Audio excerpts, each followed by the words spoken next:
Ever since asking if we all know who he is, Kevin Durant has been on fire, averaging nearly 40 points per game on high efficiency, and his playoff numbers are sensational for the third straight year. But it wasn't always this way. There was a time, back in Oklahoma City, when Durant's proficiency actually dropped off in the playoffs. Let's go back in time to the 2016 playoffs to see how teams defended Durant when he played next to Russell Westbrook in Oklahoma City. There are two factors to note here. First, the paint is clogged like it's 1986, and second, there are 4 sets of eyes loaded up on Durant. Because Westbrook isn't a great shooter, Steph Curry can sag off and help on this Durant curl action, and the whole possession takes place in a phone booth, with Curry's positioning allowing him to nab a steal. On this play, OKC looks to ISO Durant, but again, notice how the Warriors can load up on him with help on the block and from the elbow, and KD settles for a double-team jumper. Teams could play him like this because his passing outlets weren't much of a threat. Andre Roberson's not even thinking about a shot here. And because Roberson can't shoot, Draymond Green doesn't care if he runs to the opposite corner, so Draymond can park himself in front of Durant. Opponents schemed specifically for Durant's offense. Curry, probably by design here, lags so Durant is never free before recovering. Back then, when Durant beat his man, he often met a wall of resistance, and complex decision-making has never been his forte. He should probably skip this to the shooter, but takes one extra dribble too many and is ripped from behind. And the cumulative toll of having teams focus primarily on you can be draining. Durant still made plays, and he still hit incredible shots. It's just that everything was hard back then. When he joined Golden State, opponents almost universally preferred to take away Curry, here jumping the pick and roll to get it out of Steph's hands. Most notably, the Cavs did this in the 2017 finals, prioritizing Curry over Durant. Even a play like this is entirely a function of Curry, where Cleveland's switching strategy glues their center to Steph, leaving KD wide open pasture once he's beaten his defender. Or take this incredibly rare play where 2 defenders chase a retreating shooter in a 1-on-2, leaving 4-time scoring champion Kevin Durant unencumbered in the process. Clay has gravity too, and before Golden State, Durant never found himself alone under the hoop with all eyes focused on other threats.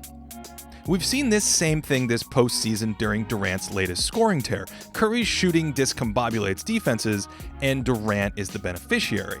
Just like we saw in that 17 finals clip, Steph paranoia is strongest in transition. LA commits 2 extra defenders here at the arc, and the result is a wide open dunk for Durant. Curry, of course, can create off the dribble too, leading to this wide open 3.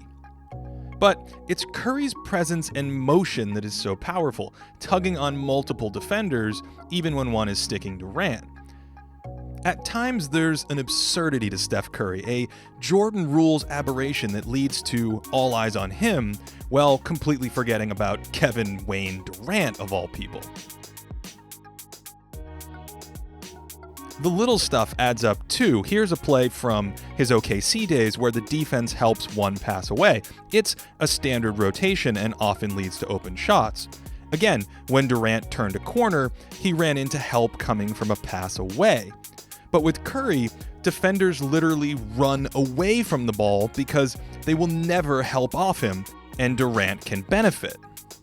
In Golden State, there just aren't really defenders left to help on Durant because they're all so preoccupied with Curry and even at times Klay Thompson.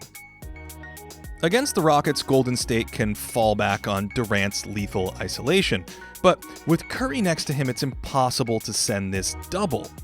With Curry off the floor, the equation rebalances, and Houston can load up on KD's isolation attacks. The lane's clogged here, and Harden stalks Durant's strong hand. With no Steph, Durant's bread-and-butter mid-range setup is completely different. There's a double team coming from the top, and defenders living in the paint.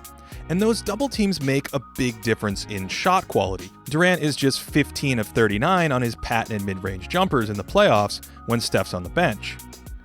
But with Steph back in, help's not coming, and that lane is again wide open.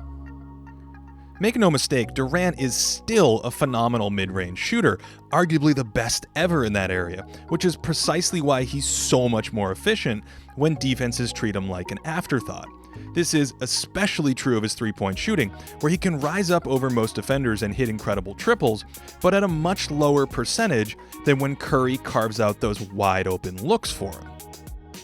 We can see the effect of all this clearly in the numbers. In the last 3 postseasons, Durant is at 34.1% from downtown when Curry's on the bench, but when Steph's on the court, that number rises to 41.6%. Naturally, KD scores more, but his efficiency takes a big dip without Curry making life easy for him. This latest series against Houston is no different, with Durant scoring bunches without Steph, but at embarrassingly low percentages.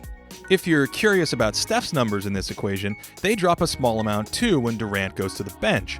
But there's one key number that captures why opposing defenses still game plan against Curry and not Durant. In the last 3 seasons when Durant's played without Curry, Golden State has outscored opponents by 2.4 points per 100 possessions. But with Curry added to the mix, the differential spikes to a ludicrous 15.9 per 100. This value is unidirectional though. When Durant sits and Curry stays on the court, Golden State still pounds teams by 12.4 points. All of that is not a referendum on them as players, but it does speak to how valuable Curry is for Golden State and why teams freak out over his movement and his shooting. Ultimately, all stats need context, but KD's recent playoff runs are a unique case. In Oklahoma City, his numbers fell off heavily in his final 2 postseasons as defenses loaded up on him, but in Golden State, they've exploded. He didn't suddenly change as a player. An argument can be made that he was even better offensively with the Thunder. But playing next to an all-time court warper has lowered the difficulty setting from advanced to basic. And for me, that's a major factor when judging the league's best players and ultimately Kevin Durant's place in history. If you're wondering how Durant and Curry have changed in the postseason over the years, they're part of my analysis on players who have improved or declined in the playoffs. If you're a fan of this channel and you want to support me, head on over to patreon.com/thinkingbasketball. You get access to my historical database of stats for just $4 a month. Otherwise, I hope everyone's enjoying the playoffs and you're having a great day.